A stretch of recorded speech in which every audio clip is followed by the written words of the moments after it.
రాజు వాళ్ళ ఇంటికి వచ్చిన కొత్త పని మనిషి స్టెల్లాని చూసి ఇంట్లో వాళ్ళంతా ఆశ్చర్యపోయి తనని చూస్తూ ఉంటారు. ఇక స్టెల్లా అందరికీ హాయ్ చెప్పి రాజుని చూసి చాలా హ్యాండ్సమ్గా ఉన్నావని అంటూ ఉంటుంది. ఇక రాజు చాలా సంతోషపడిపోతూ నువ్వు కూడా చాలా అందంగా ఉన్నావని తనని అంటూ ఉంటాడు. ఇక రాహుల్ని చూసిన స్టెల్లా ఇతనెవరు చాలా డెలిషియస్గా ఉన్నాడు అని అనడంతో ఇక ప్రకాశం అయితే నాకు కూడా పేరు పెట్టు అని అంటుంటాడు. ఇక నువ్వు పాత చింతకాయ పచ్చల్లా ఉన్నావు కాబట్టి నీకు పులిహోర అని పేరు పెడతానని చెప్పడంతో ఇక తను చాలా సంతోషపడిపోతూ ఉంటాడు. ప్రకాశం అయితే తనని చూసి మెలికలు తిరిగిపోతూ నీకేం వంటలు వచ్చు అని అడుగుతూ ఉంటాడు. ఇక తనైతే నార్త్ నుంచి సౌత్ వరకు అన్ని వంటలు నేను చేయగలనని చెప్తూ ఉంటుంది.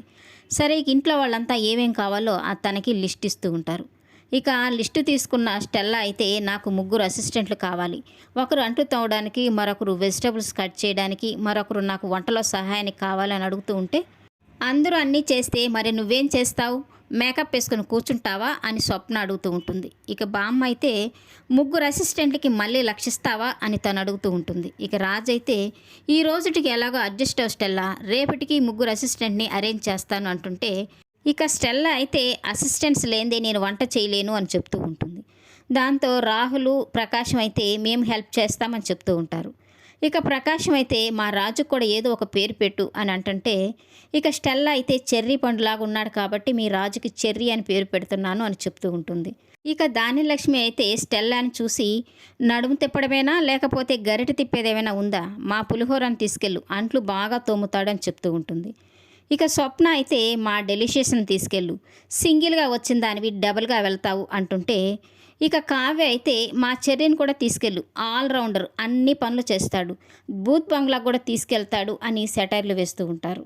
ప్రకాశము, రాహుల్ పోటీ పడి స్టెల్లాని వంటగది దగ్గరికి తీసుకుని వెళ్తూ ఉంటారు. ఇక వంటగదిని చూసిన స్టెల్లా అయితే ఇదేంటి ఇలా ఉంది, ఇంత డట్టిగా ఉంది, క్లీన్గా ఉంటే కానీ నాకు వంట చేసే మూడు రాదు అనడంతో ఇక రాహుల్ అయితే టకటకమని వంటగది శుభ్రం చేస్తూ ఉంటాడు.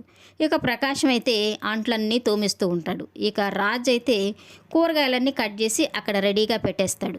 ఇక స్టెల్లా అయితే ఒక్క పని చేయకుండానే రాహుల్, ప్రకాశంతోనే వంట మొత్తం పూర్తి చేయిస్తుంది.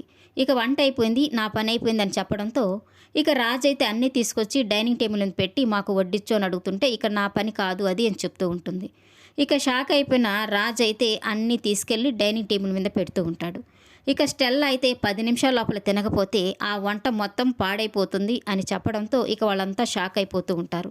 ఇంత కష్టపడి వండింది 10 నిమిషాల కోసమేనా అంటుంటే మరి నేను అందులో వాడిన ఇంగ్రీడియంట్స్ అలాంటివి అని స్టెల్లా చెప్తూ ఉంటుంది. ఇక రాజ్ అయితే ఈ భోజనాన్ని టేస్ట్ చూద్దురా తాతయ్య అని చెప్తుంటే ఇక సీతారామయ్య అయితే భార్యను పక్కన పెట్టుకుని ఇల్లుని హోటల్ చేసావు కదరా, 10 నిమిషాల్లో పాచిపోయే తిండి నాకెందుకు, నా మనవరాలు కమ్మగా వండి తెచ్చింది, మాకిది చాలు అని చెప్తూ ఉంటాడు.